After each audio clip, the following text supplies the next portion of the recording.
यहाँ जितने लोग कथा श्रवण करने आए हैं उनके भी स्मरण में होगा।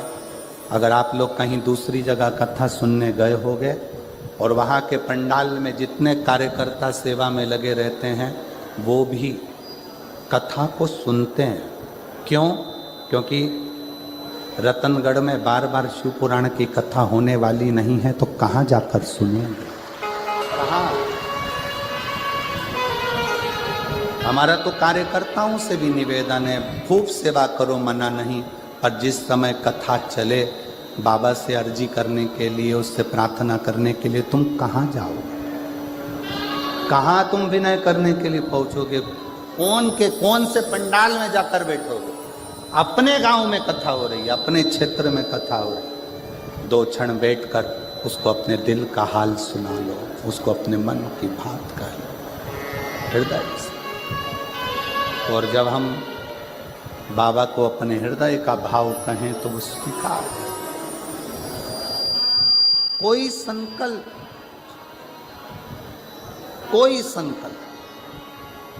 ऐसा न लिया जाए जिस संकल्प में भगवान का भी मन दुखे। हृदय शिव के उस भाव को अपने हृदय में शिव कथा कर रही, शिव महापुराण की कथा कर रही, भगवान शंकर का संवाद कर रहा है, शिव तत्व। मैं वचन देती हूं कि आपको जो दक्षिणा मांगोगे मैं आपको दूं, जो दक्षिणा मांगोगे।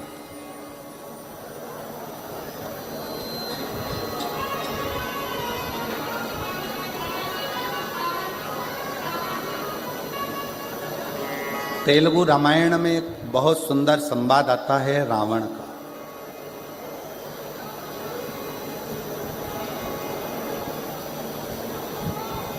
तेलुगु रामायण के अंतर्गत एक संवाद रावण का आता है कि रावण जब दशरथ जी जब वन में विचरण कर रहे थे और एक बाण छोड़ा गया था जो हिरण के लिए छोड़ा गया था, शब्द भेदी, और वो किसको लग गया था? जम के बोलो जरा। श्रवण कुमार। वो बाण लग गया।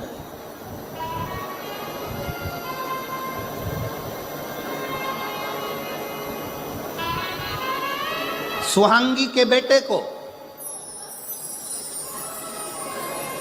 शांतिन मुनि के पुत्र को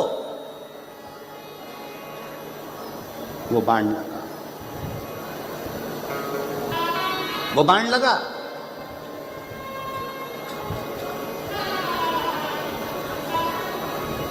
जनक जी को वो स्मरण में था कि दशरथ जी के हाथ से श्रवण कुमार मरे, श्रवण कुमार को बाण लगा। वो जनक जी के स्मरण में था।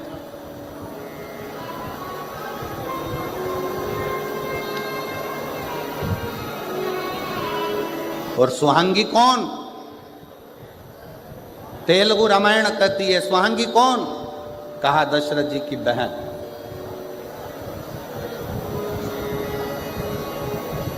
जैसे देव ऋषि नारद की एक बहन थी ऋषिका, वैसे ही दशरथ जी की भी एक बहन थी सुहांगी।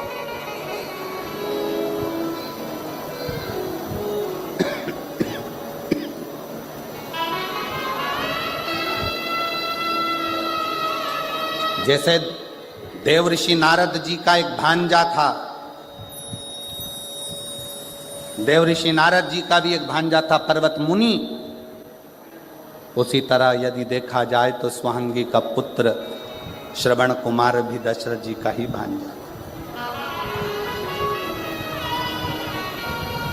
जनक जी के स्मरण में यह बात थी कि दशरथ जी के हाथ से श्रवण कुमार के प्राण छूट गए।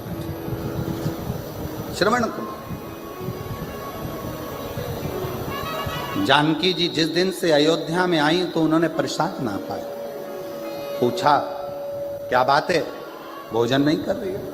कहा मैं कैसे भोजन करूं, यहां तो दोष लगा है भांजे की हत्या का।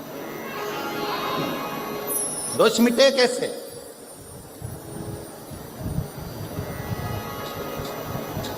कैसे? विश्वामित्र बाबा ने कहा 10,000 ब्राह्मण को एक जगह पर बिठाकर भोजन कराओ, दोष मिटेगा। जानकी जी ने सुन रखा था अपने पिता जनक जी से कि दोष को मिटाने के लिए कोई ऐसा ब्राह्मण घर में आकर भोजन करे जिसने कभी किसी यजमान के घर में भोजन ना किया। ऐसा ब्राह्मण आज भी हमारे मध्य प्रदेश में नियम है, मारवाड़ का राजस्थान का नहीं मालूम, पर हमारे यहाँ ब्राह्मण देवता अगर भोजन करने के लिए बुलाए जाते हैं तो उनसे कह दिया जाता है, महाराज जी तुम 2-4 घर में जीम के मत आना, हमारे घर में आकर जीमना।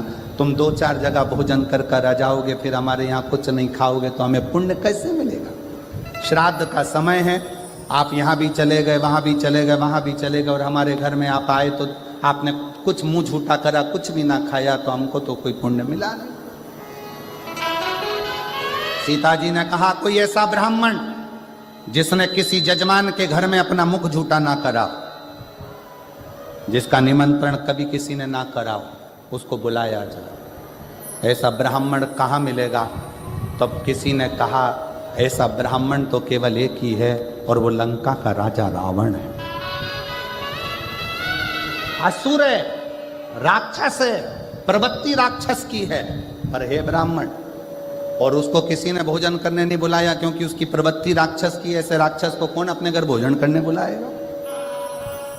पाती लिखी गई, दशरथ जी के घर से रावण के आ गई। मंदोदरी के हाथ में पत्र आया। मंदोदरी ने पत्र पढ़ा तो अपने पति के हाथ जोड़कर निवेदन करा कि आप ब्राह्मण कुल में जन्मे हो, परंतु आपने ब्राह्मण कर्म कभी नहीं किया। रावण कहता है मैं शंकर जी की पूजन करता हूं, यह ब्राह्मण कर्म नहीं तो और क्या है। मैं कंधे पर जनेऊ धारण करता हूं, ब्राह्मण कर्म नहीं तो और क्या है। मैं मस्तक पर त्रिपुंड धारण करता हूं, यह ब्राह्मण कर्म नहीं तो और क्या है। मंदोदरी कहती है यह ब्राह्मण कर्म अलग बात है, ब्राह्मण का मूल कर्म है जजमान के यहाँ भोजन करने जाए और दक्षिणा लेकर आए। आप कहां भोजन करने गए? रावण कहता है मेरे जैसे दशानंद को कौन भोजन कराएगा, किसको अपने भंडारे खाली करवाना है जो मुझे बुलाएगा। मंदोदरी ने कहा अयोध्या के राजा दशरथ जी ने भोजन करने बुलाया है, जाओगे? रावण खुश होकर बोला मुझे? हाँ। रावण ने अपने मस्तक का मुकुट नीचे रख दिया और मुकुट उतार कर रावण दशरथ जी के यहाँ चला, क्योंकि रावण को मालूम था कि जिसके दरवाजे पर जा रहा हूं उन राम के दरवाजे पर जाने के लिए अहंकार के मुकुट को जमीन पर रखना पड़ेगा। अहंकार का मुकुट जब जमीन पर जाएगा तब मुझे राम मिल पाएंगे। रावण पहुंचे, दशरथ जी ने चरण धुलाए, भीतर प्रवेश कराया। आइए मानो भोजन करने बैठे। रावण से पूछा कि आप ब्राह्मण क्या भोजन करोगे, क्या बनाया जाए? रावण ने कहा जिसके कारण मैं भोजन करने आया हूं, भोजन वो बनाकर खिलाएगी तो मैं भोजन करूंगा। सीता भोजन नहीं कर रही थी और उसके कारण भोजन करने आए। सीता ने नियम लिया था जब तक कोई ब्राह्मण भोजन ना करे तब तक मैं भोजन ना करूं। सीता जी को बुलाया गया। रावण ने पूछा, सीता जी ने पूछा ब्राह्मण देवता बताओ भोजन क्या बनाया जाए। रावण कहते हैं सीता जी से भोजन तो मैं कर लूंगा पर मेरी एक शर्त है। क्या? जो भोजन करने के बाद दक्षिणा मांगूंगा वो तुम्हें देना पड़ेगा। जानकी जी ने कहा ठीक है, जो दक्षिणा मांगोगे मैं दूंगी, आप भोजन करिए। ब्राह्मण भोजन करे। दक्षिणा देने की बारी आई तो दशरथ जी ने दक्षिणा देना चाहा, मना कर दिया, जानकी जी को बुलाया जाए। सीता जी सामने खड़ी थी रावण के, मांगो दक्षिणा में क्या चाहिए। रावण कहता है जानकी फिर विचार कर लीजिए, दक्षिणा में जो मांगूंगा वो देना पड़ेगा। देवता ऊपर से घबरा रहे थे, कहीं ये सीता जी की सुंदरता देखकर सीता जी को ना मांग ले। भगवान नारायण स्वयं शिव जी से कहते हैं तुम्हारा भगत भोजन करने आया है, कुछ आड़ा टेढ़ा नहीं मांग ले। सीता जी ने सामने खड़े होकर शंकर भगवान ऊपर से मुस्कुरा रहे थे कि मेरा भक्त है, भोजन करने के समय पर ऐसा कुछ नहीं मांगेगा, चिंता मत करो। रावण कहता है जानकी जी वचन तो दे दो, जो मांगूंगा दे दोगी? हाँ वचन देती हूं, मांगिए, क्या चाहिए? रावण ने कहा, जानकी जी, दक्षिणा में मुझे मेरी मुक्ति चाहिए, मुझे दक्षिणा में मेरी मुक्ति दे दीजिए मुझे। सीता जी की आंख से जल झलक गया। जानकी जी ने मन में विचार करा, मुक्ति देने वाली मैं नहीं, मुक्ति देने वाले तो राम हैं, मैं मुक्ति कैसे दे सकती हूं? सीता जी ने कहा, मैं अच्छे कुल की बहू हूं, पति से बिना पूछे कुछ नहीं दे सकती, पहले पति से पूछूंगी फिर दूंगी। पूछिया। सीता जी दौड़कर राम जी के पास गई। रावण दक्षिणा में मुक्ति मांग रहा है। सीता जी के शब्द सुने तो राम जी ने कहा, दे दो उसको मुक्ति दक्षिणा में। सीता जी कहती है, नाथ, आपने तुरंत कह दिया कि दक्षिणा में मुक्ति दे दो। आपको मालूम है, रावण को मुक्ति देने के लिए लंका में भक्ति को जाना पड़ेगा, और जब तक लंका में भक्ति नहीं जाएगी तब तक रावण को भी मुक्ति नहीं मिलता। एक प्रतिबिंब है, जब तक सीता लंका नहीं जाएगी तब तक रावण को मुक्ति नहीं मिल पाएगी। राम जी कहते हैं, सीता मैं तुझे लंका भेज दूंगा, और जो सीता जी लंका में गई, रावण के हृदय में भक्ति का संचार हुआ। रावण को स्वप्न में भी राम दिखने लगे। तब राम जी ने जाकर रावण को मुक्त कर दिया। ये मुक्ति की कथा है, ये मुक्ति। संकल्प लो पर विचार कर कर, संकल्प लो पर विचारणीय होकर।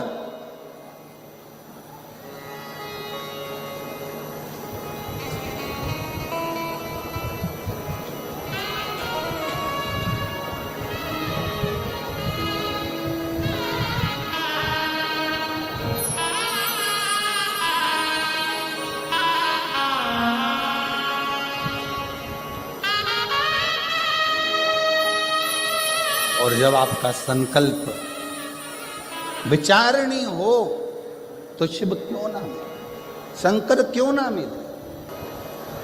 पार्वती जी ने संकल्प दे दिया कि जो दक्षिणा में मांगोगे मैं दे दूंगी।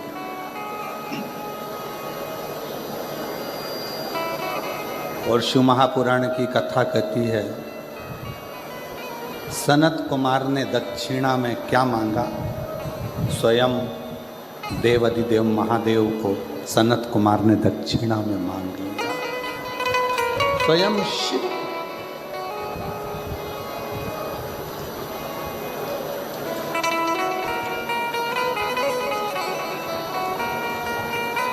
स्वयं शंकर भगवान को दक्षिणा में मांग लिया सनत कुमार। पार्वती जी चक्कर खाकर भूमि पर गिर गई।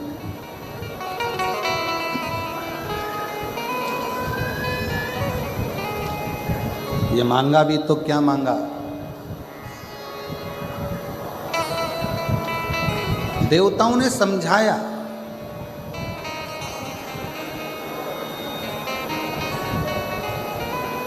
पार्वती जी को बहुत उपदेश दिया। आपने ही कहा था सनत कुमार को मांगने के लिए कि मांग लो मांग लो, उन्होंने मांग लिया। अब आप शिव को दो। पार्वती जी बोली कि मैं शंकर भगवान को कैसे दे सकती,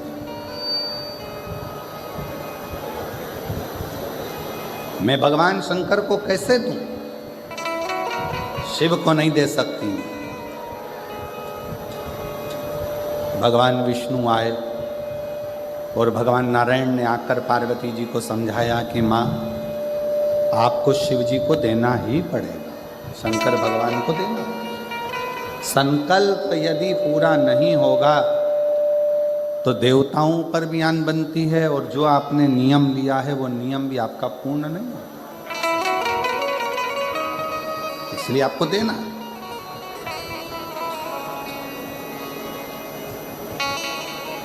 सवा लाख बेलपत्र का कोई संकल्प ना लीजिए। बहुत ऊंचा ऊंचा संकल्प ऐसा ना लो जिस संकल्प से आपका और हमारा भी हृदय दुखे। संकल्प ऐसा लो कि मैं रोज अपने घर के नज़दीक में जो शंकर का मंदिर होगा वहाँ 1 लोटा जल चढ़ाने रोज जाऊंगी। ये मेरे भीतर का संकल्प।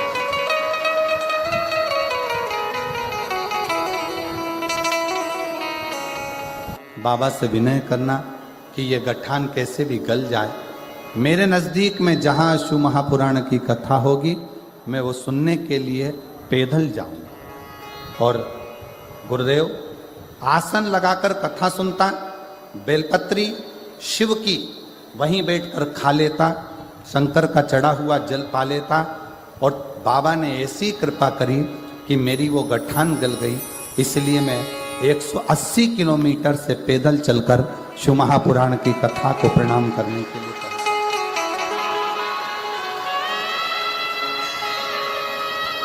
मैं अपने गांव चिड़ावा जिला झुंझुनू राजस्थान से 180 किलोमीटर से पैदल चलकर रतनगढ़ पहुंचा हूं बाबा को प्रणाम कर, क्योंकि मैंने बाबा से विनय करी थी कि अगर मेरी गठान ठीक हो गई तो मैं पास में जहाँ भी कथा होगी वहाँ पैदल चलकर जाऊँगा। इसलिए यहाँ मैं पैदल चलकर आया हूँ। शिव तत्व किसको कहते हैं? शंकर की उदारता किसको कहते हैं? शंकर का गुणगान किसको कहते हैं? शिव तत्व किसको कहते हैं?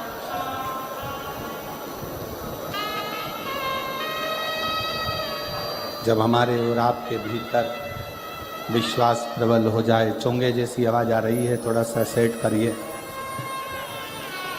आपके और हमारे अंदर जब विश्वास प्रबल हो जाए, भरोसा दृढ़ हो जाए, तो शिव क्यों ना मिले, शंकर क्यों ना मिले। और मैंने तेरे भरोसे बाबा, तेरे भरोसे हवा विच उड़ती जावागी। बाबा डोर हटो छड़ी राम कटी जावागी। भोले मैं तेरी पतंग शंभो, मैं